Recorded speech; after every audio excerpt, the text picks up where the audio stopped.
Árboles singulares, episodio 1. Castaño milenario de Entrambos Ríos.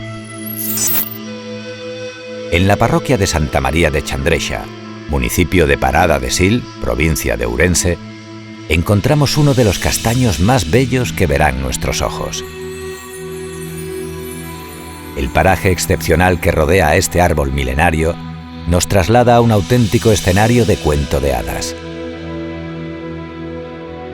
Rodeado de otros castaños centenarios y molinos tradicionales, destaca este inmenso ejemplar de más de 700 años de vida, el más longevo e impresionante de todos ellos.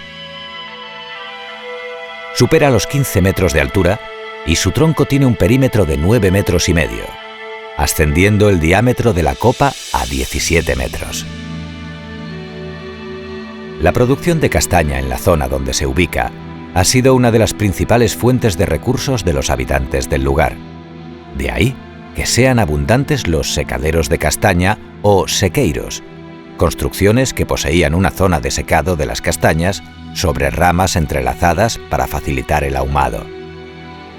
Posteriormente a este proceso, se realizaba la pisa de la castaña, que consistía en golpear los sacos de tela llenos de castañas para separarlas de sus cáscaras y proceder así a su almacenamiento.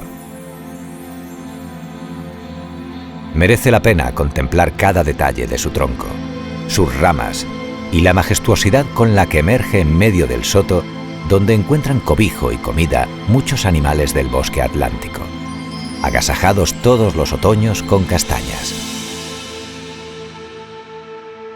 Sin duda, es de recomendada visita este maravilloso ejemplar, incluido en el catálogo de árboles senlleiras de Galicia, lo que le otorga un especial cuidado y protección. Y no es para menos.